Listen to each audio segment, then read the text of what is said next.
Hope everybody is having a great Tuesday. The Eastern Conference Finals start tonight at 8 o'clock. And here to preview this series with us is Keith Smith from Spotrac.com. Keith, thanks so much for joining us. How you doing, man?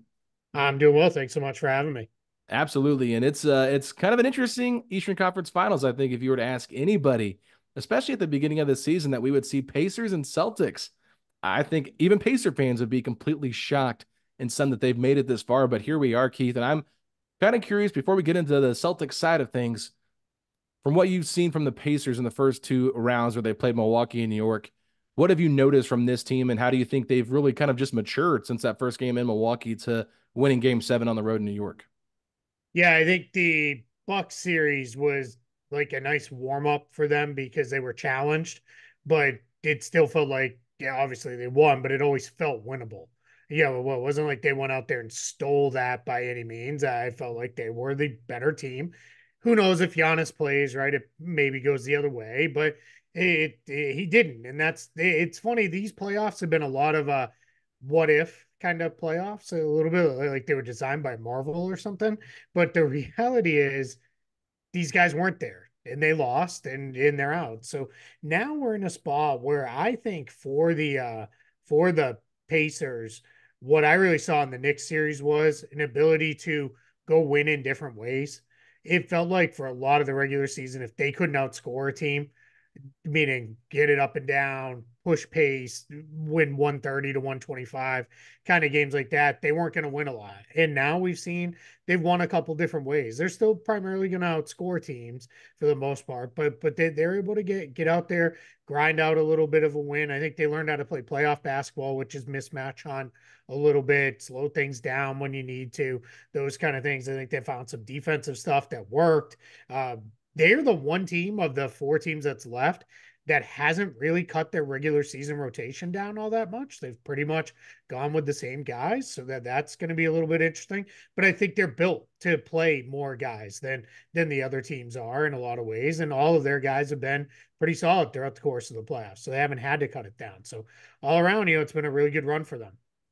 It really has. Pacer fans are thrilled, but they're also catching a lot of heat for, the lack of, Bucks players and Knicks players that are out there. But that's not up to us to control. But tell me from your standpoint, the Celtics really haven't been challenged through two rounds. Some people might forget there was no Jimmy Butler for the Heat. Donovan Mitchell missed a couple games.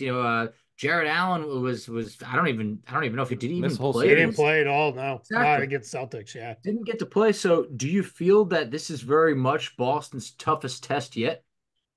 Yeah, I think it will be when all is said and done. I think the Cavs could have been, but like you said, Mitchell went down during the series. Allen was out throughout it. Mobley at a couple different points had to leave games, then he came back in. But yeah, I think the Celtics, Pacers, the Timberwolves, the Mavericks, everybody who's complaining about all this stuff, it's they don't pick who they play. You play who's next up when you play them. Like it's this is I like to remind folks this is not college football. You don't stack your schedule with a bunch of cupcakes to start the year, roll through them, and then go. Like you just play who's in front of you. And if those teams aren't healthy, those teams aren't healthy. And it kind of is what it is. So, and I also the Celtics lost Kristaps Porzingis during the Heat series. They played the entire Cavs series without him. Now they are better equipped than most teams to be down a starter and play and still do well. I fully understand that, but it's not like they've been completely injury free either. They've dealt with a key guy out of the lineup too. So everybody's going through stuff at this time of year, and you just line them up and play. But yeah, it's I as I put it, because we a lot of Cavs fans, like I'm sure you all are seeing a lot of Knicks fans right now. And my one of my favorite lines to use is sour grapes make the best wine. So, that's all it is, man. It is what it is. Maybe it would have gone differently, but it wasn't that way. And we'll never know. We don't live in an alternate dimension. We just move forward. It's true. I will say this with the Pacers playing, against New York. New York is known as being a defensive minded team, Indiana being known as a very fast paced offensive team. We saw a clash of two different styles. Now we get Boston and Indiana, who are the two of the top offensive teams in the league this year. Curious how you think those two will, those two similarities there in style of play will play out in this series, because we know that, Boston has guys at all five positions that can really put the ball in the basket. But I think you can make the case Indiana kind of has that similarity too, with even some of their role players like Nimhard Neesmith being able to get hot at certain times. So, what do you think is going to be the key offensively for both teams in this series? Yeah, I think the big difference is, as you said, the Pacers played the Knicks, who were known as more of a defensive team. Boston has both. They're one of the best offensive teams in league history. Both of these teams are. And then the Celtics are also a very good defensive team, too. So that's a little bit of the difference, I think, where you're going to get.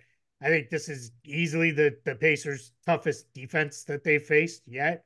I don't think it's even particularly close, even though just mostly because the Knicks were so banged up. But I think the real key will be, can Indiana control pace, but in a way where they're not just going up and down trading baskets with Boston? Because there is a world where the Pacers can turn this into such an up and down game that the Celtics get super comfortable playing that way. And it's something I think you will see as you get deeper into people talking about this. A lot of Celtics fans have been begging for them to play faster.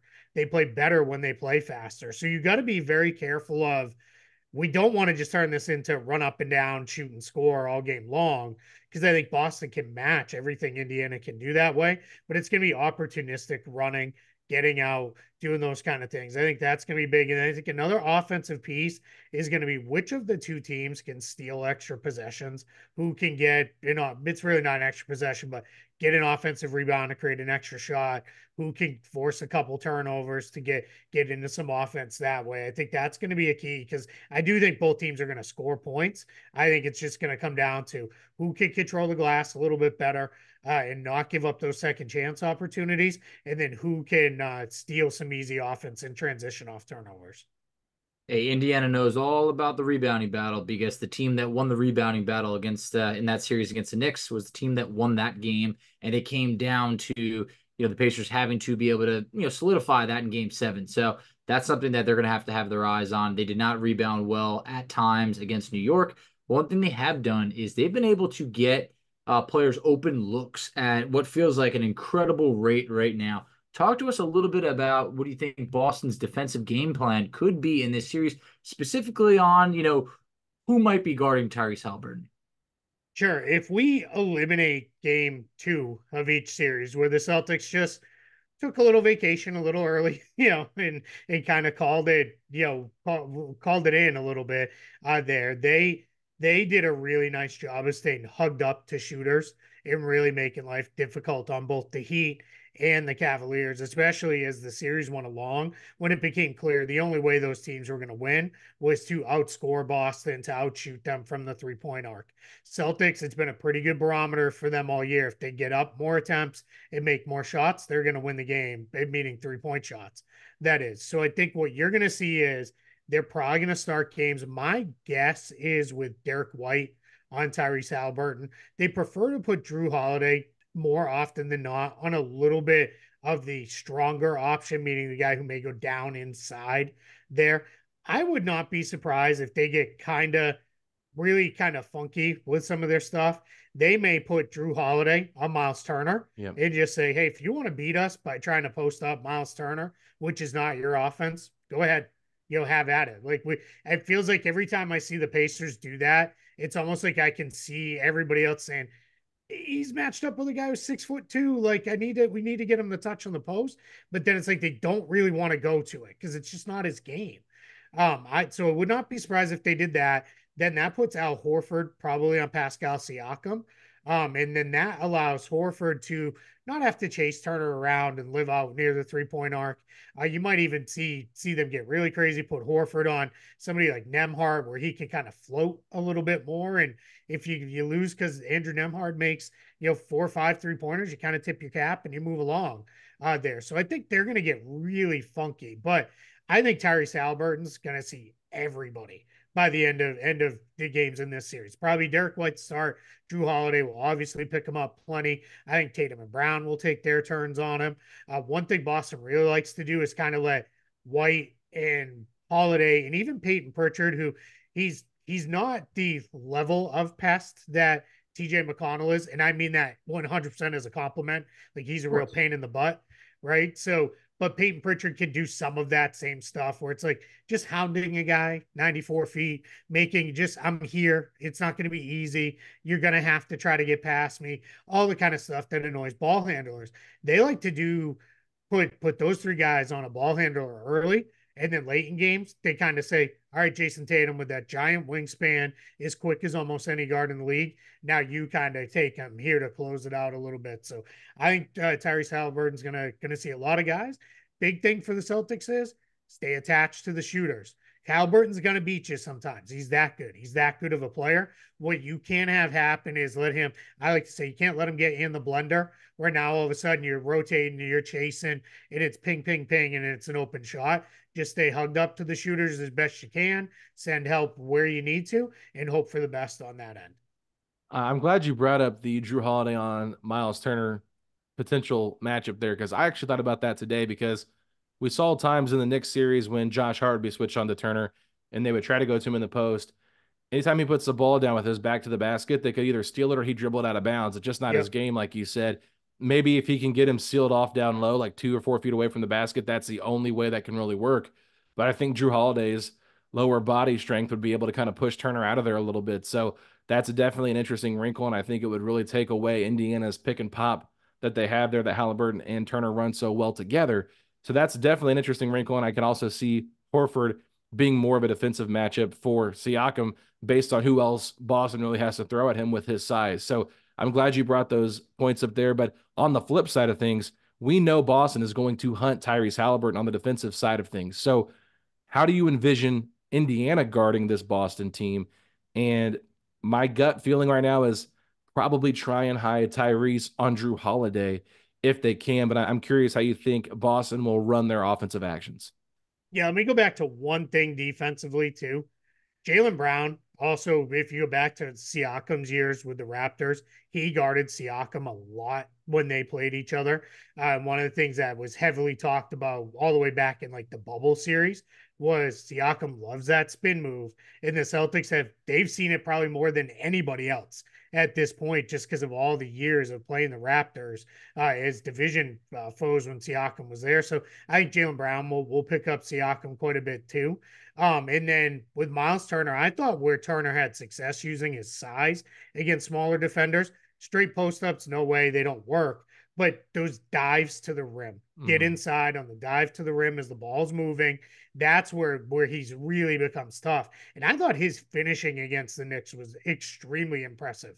I thought he had some really strong finishes. And without Kristaps Porzingis there, Boston just doesn't have the same level of rim protection. So I think there is a world if they stash a small on him, he dives from the corner, dives from the elbow. As the ball moves, he gets into the paint. That way, he could really do some damage that way versus just being a pick and pop guy.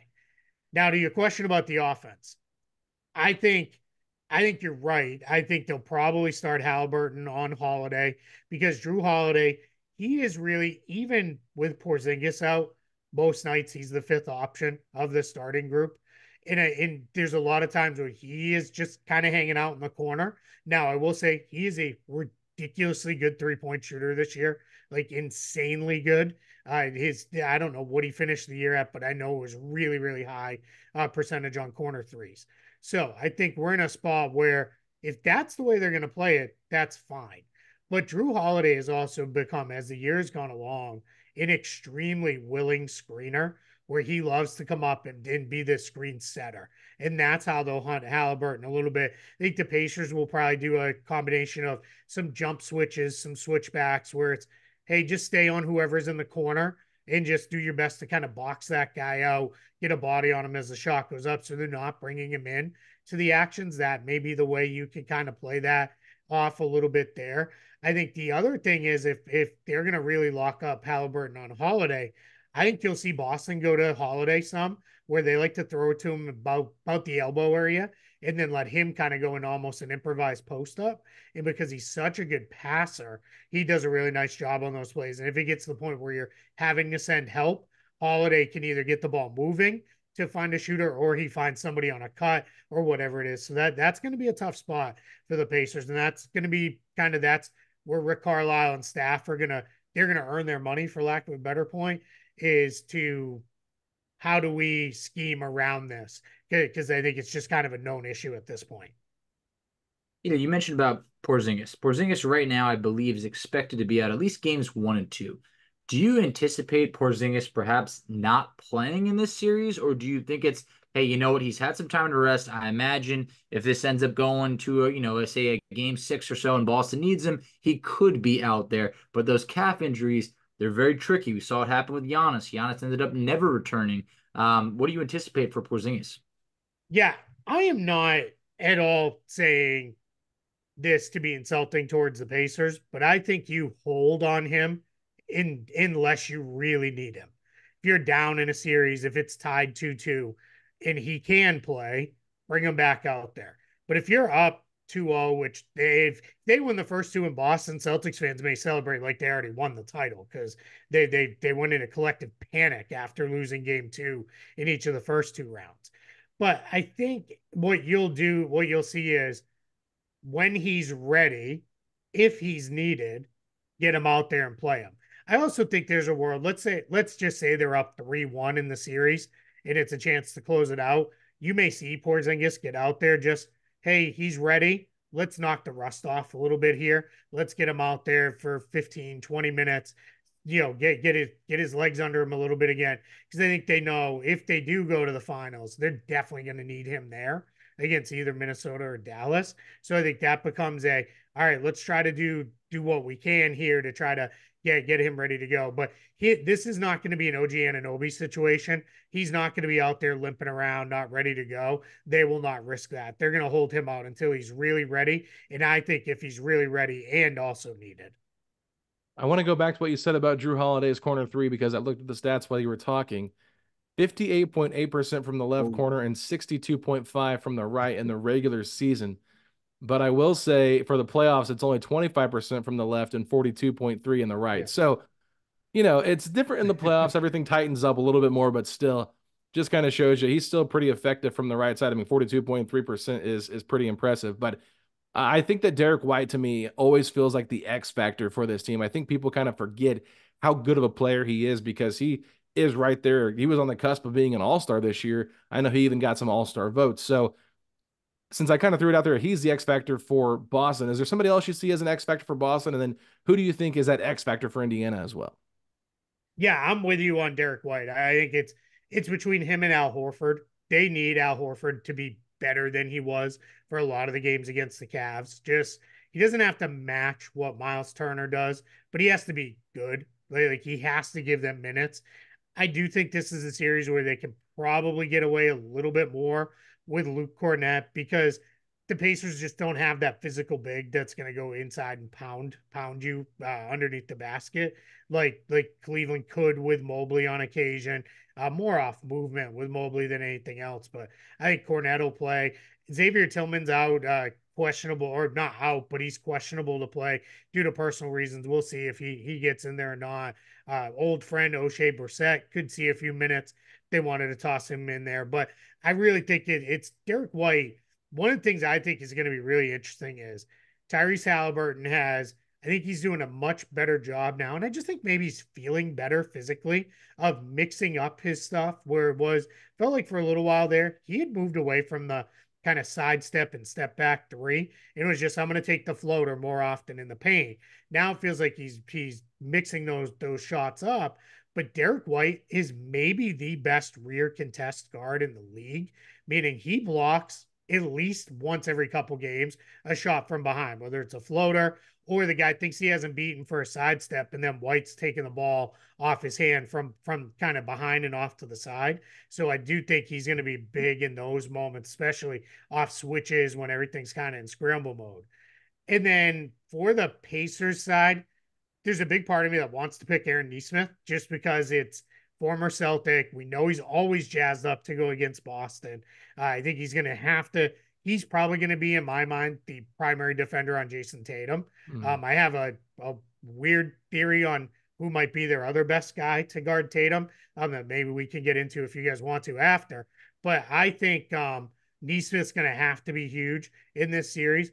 But the guy I'm really going to go to and pick is I think Siakam has to be awesome in this series. He can't just be good. He's going to have to be dominant to the point where like maybe Pascal Siakam was, one of the top 2 or 3 best players in this series, because that's what the Pacers need him to be to I think keep up with the Celtics offensively.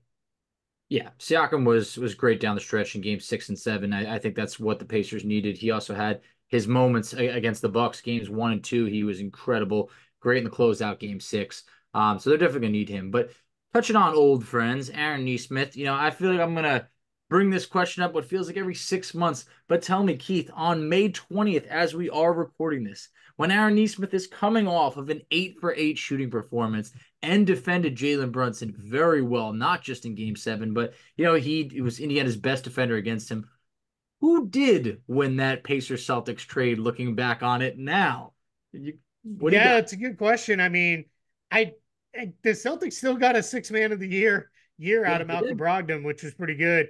I'm still gonna say it's the Celtics because they turned Malcolm Brogdon into Drew Holiday, Mhm. right? So that worked out pretty well for them. But it's if we go off of guys who are just still where they were, it's definitely the Pacers. But I think that's one of those when we look back, that'll be seen as, because I don't like to do really the full let's chain all the transactions Yeah. together, because that's not really how it works. Mhm. So that's a little bit facetious in me saying Boston did fine in that trade, but I think that trade's going to come down looking a lot closer than it did initially, where it is like, hey, the Pacers got a pretty good guy out of this who's now on a really team friendly contract going forward, whether he continues to start or comes off the bench down the line or whatever it is. I think they got a heck of a player in Aaron Nesmith. And I think he's your classic late bloomer. It took him a little while to find his footing in the league, and now he's really settling in. This is kind of an interesting question, but I want to get your thoughts on this because to me right now it feels like all the pressure is on Boston to win this series because everyone's saying Facci even mentioned it before we recorded. Boston's got a pretty good path to the NBA Finals. No Denver in their way, a team they've struggled with. The Pacers really have no expectations coming into this. Very similar to the Knicks, where I think most ESPN analysts and everybody else will be picking the Celtics to win this series probably in 5 games or less for the majority of people that just don't think Indiana's on that level. So with Indiana kind of having that extra chip on their shoulder, being a little bit more free to play and not have as many expectations, where Boston, they really have that high expectation. Do you think that there's a little bit of an opportunity there for Indiana just to be a little bit more looser, a little more freer in this series? Yeah, without a doubt. I think to some extent the Pacers are playing with house money now, right? Nobody expected them to be here. And I think what some version of Rick Carlisle will be like, nobody expected us to be here, but we got to play the games. We might as well go win them. Right. That's always been my kind of philosophy. When you're an underdog, we got to play. We might as well go win it. Right. Let's go out there and get after it. And I think there's a world where if games are tight late, we've seen Boston has struggles in those moments. They've been far better this year in those moments than they have been in years past. And I think it's just people are clinging to old narratives with that to a large extent. But they do have the pressure on them. You're going to see, especially if it's in Boston, everybody gets tight. The crowd gets tight. Everybody's just kind of like season up a little bit. And I think that players feel that tension. And sometimes that's where things can get a little bit sideways on them. So I think it is a situation where the Pacers could come out. I'm very curious to see game one. Celtics haven't played in a week by the time game one tips off. This is a real good rest versus rust kind of corollary here is, Boston should come out with the legs and be ready to go and be, it's sometimes with the Celtics, they come out almost shot out of a cannon too much, especially Jaylen Brown. And it's like Jaylen Brown is first few jump shots. It's like, yeah, we need to replace the backboard. He's ripping them through so hard because he's so fired up. And then he's like going in there, he's blowing dunks and layups because he's just too amped up and juiced up. He's kind of the guy that you really key off that with. So I think the Pacers have a chance, get off to a good start, put the pressure on the Celtics a little bit and go. I'm also very curious to see if they mess around a little bit. They use that full court press some on the Knicks. I think the pretty good work. The issue is the Knicks played with 1 or 1.5 ball handlers out there, depending on how much you trust Deuce McBride. Boston has 4 guys they're pretty content to throw the ball to and say, bring it up. And even Al Horford, he does a lot of ripping and running off the board. So they'll throw it to him at midcourt, say, hey, get it into the front court and get a set. So I don't know how much that'll work, but I'm very curious. I think it's funny. I said this to a friend of mine. I said, by the end of game one, at the very latest halftime of game two, the entire Boston crowd is going to hate TJ McConnell. And there's going to be like people who are just ready to fight him. And that means TJ McConnell did his job to perfection with this, because he's just going to be annoying. And I'll give it to you here. I think TJ McConnell's going to have moments against Jason Tatum. One of the things that still bothers Jason Tatum at times is a smaller defender that will get up into him and get underneath him, disrupt his dribble. There's times when that bothers him more than putting a bigger defender on him. Bigger defenders, he feels like he can either walk them out and shoot the step back over them or go by him off the dribble. I think McConnell is sneakily, you can't do it every play, because then Tatum will go to work inside. He'll go post them up. He'll go live on the block. But I think there are times when, especially on switches and things, McConnell will make his life more annoying than it maybe should be. And sometimes that's when Tatum goes to just the rise and fire. He doesn't even put it on the floor. He just starts shooting. And if you've got him out 35 feet from the hoop, those generally aren't great shots. Good to know. Yeah, McConnell did have Knicks fans in fits in that first series. It went from in the beginning. Remember, I attended game one against the Knicks, and fan next to me said, TJ McConnell's playing the best game of his life. I said, you guys have no idea. McConnell's been doing this all season, and he did it all series for the most part. So he played really well. But, the media is not giving the Pacers any chance in this series. I understand. But this is a Pacers team that played Boston 5 times this year. Indiana won 2 of them. Boston won 3. One of those games, Tyrese Haliburton was on a minute restriction. He was only able to play about 20 minutes, and Indiana was very much in that game. Actually, I don't believe he played the second half or really much of it at all. Yeah, but 6 minutes. Was that the one? I think that's the one where he hurt his hamstring, right? He hurt his hamstring in the one at home, yes. But then he came back on the 30th in Boston, and he only played the first 6 minutes of the third quarter when the Pacers came back. I think they were down. They came back and made it a game, and then he had to go out. Sorry, Foch. No, all good, all good. But here's the thing. Is Boston going to be overlooking Indiana after it was the Pacers that sent Boston home from that in-season tournament? And that was a really big win on that season for the Pacers. And I think it's something that Boston's probably going to remember. Yeah, I don't think one of the big changes I think we've seen with this group is I don't think they necessarily overlook opponents, especially to start series. I think they go in with a level of respect for everybody. And I think Joe Mazzulla probably, my guess is all day today, was hammering, they beat the Knicks. They won game 7 in Madison Square Garden. Like, if that's not enough to get you to take a team serious, then you're lost as far as taking them serious. Where I think it goes sideways on the Celtics is they come out and blow the Pacers' doors off in game 1.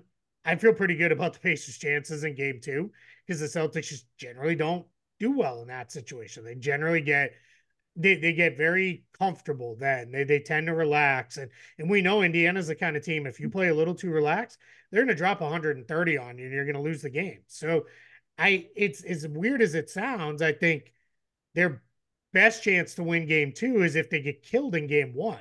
I know that maybe sounds completely broken and backwards, but that's what we've seen now from this team. But I do sense that there's a level of focus with the Celtics. That said, about once every 6 to 8 games, and this is held true through the course of the regular season, the Celtics have an awful shooting night. And when they have an awful shooting night, it translates over to their defense.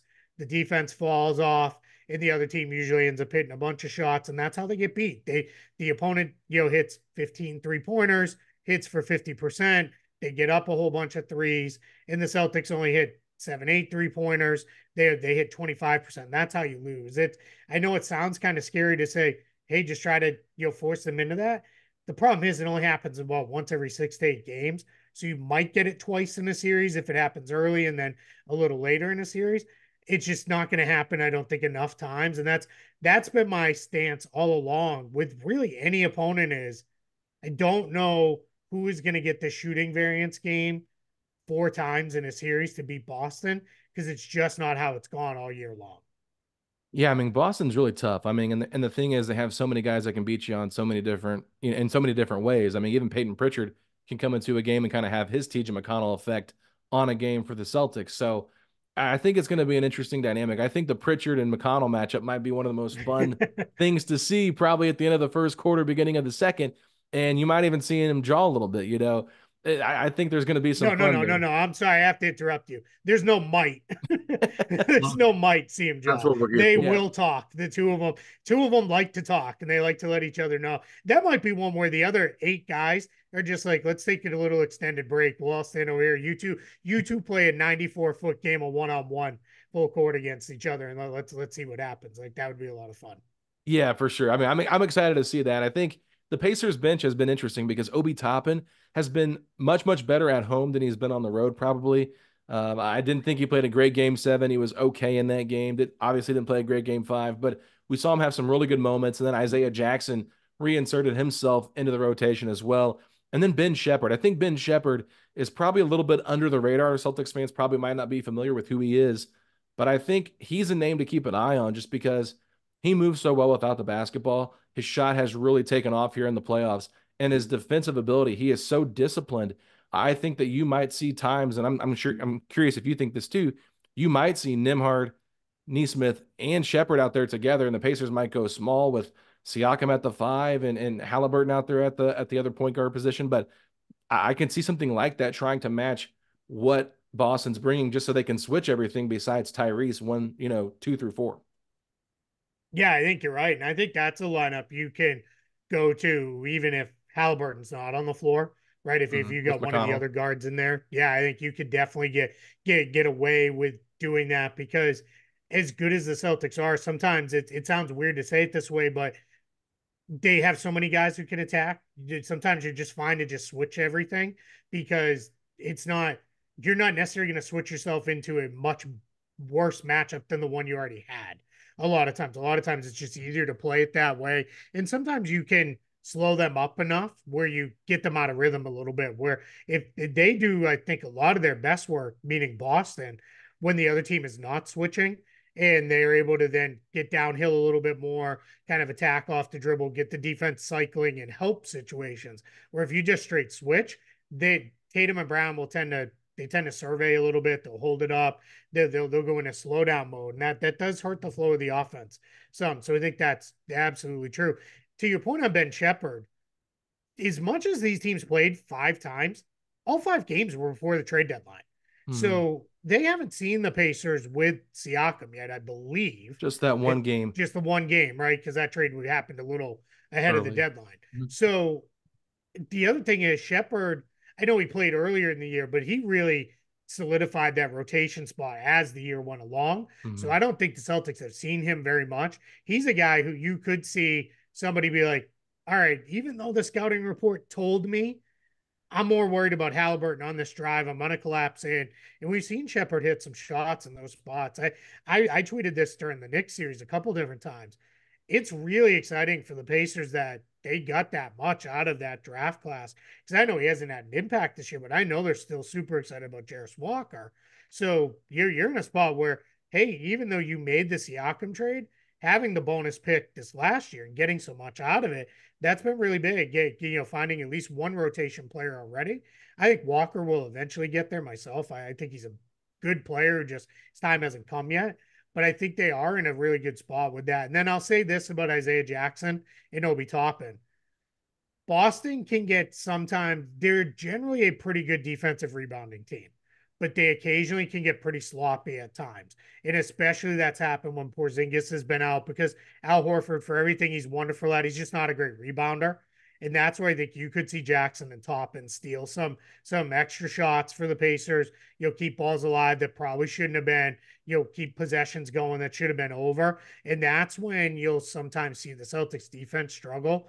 And that's true of every team because it's like you get the initial stop, you let up an offensive rebound that leads to a basket, and then all of a sudden the shoulders start to slump because it's like, man, we got the stop, but we didn't finish the play with the rebound, and it just kind of starts this like almost a terrible cycle of stuff. That's where I think we're going to see those two guys especially be big for the Pacers off the bench. Barring any injuries, because you never want that to happen. I know, unfortunately, that has been a thing in the playoffs, at least against Indiana. What needs to go the Pacers' way, or perhaps wrong for Boston if Indiana is to steal this series? You got to get the shooting variance game 4 times, probably, if at least three, and then just have one game where it's maybe a complete shootout and the Pacers win it. It's that I know people accuse me all the time, like, here comes Celtics guy acting like they can't be beaten. They can be, and they got beat 14 times this year, or excuse me, 18 times in the regular season, twice in the playoffs. But they're 72-20 for a reason right now. And the reason is it only happens about, like I said, every 6 to 8 games where they shoot absolutely terribly. And the problem in a playoff series is they're only 7 games long. So maybe you can get that to happen twice. Maybe everything smiles upon the Pacers happens for a third time, but then you still got to get one more another way. I think this will be a more competitive series in terms of game to game than some people are giving it credit for. There may be a blowout one way or the other. It mixed in there. Feels like every playoff series has that one game where everything goes wrong and the coach is just like, I'm white flagging this thing. 8 minutes left in the fourth quarter and it turns into a 40-point loss. But I think we're in a spot where I just don't know how the Pacers are going to, as weird as this sounds, I don't know how they're going to be able to stop Boston and outscore them 4 times in the span of 2 weeks. I just that's where I struggle to see it going down that way. Yeah, I mean, me and Facci gave our predictions on our game recap episode last night for this upcoming series, and I picked the Celtics in 7. And the only reason why I picked 7 games is because the Pacers have yet to lose at home in the playoffs. It's like they've got some magic touch there, and we've seen some magic happen there against the Celtics in their home arena with the in-season tournament game, which was a phenomenal game. I know if you're a Celtics fan, probably didn't enjoy it as much, but and then the one where Halliburton got hurt, that was the Porzingis foul on Matherin at the end of the game, which was just crazy, 133, 131, and they didn't call the foul, I think, when Jaylen Brown was in the corner shooting, which they said they got the ball first before the foul occurred. So I just think it's been some really tight, close games in Indiana that have gone Indiana's way. So I don't know. I think Celtics in 7. I was trying to be fair to the Pacers, give them a little bit more credit than I think they're probably going to get. But Keith, your honest opinion, what do you think this series ends up being? I feel like it's going to be Celtics in 5.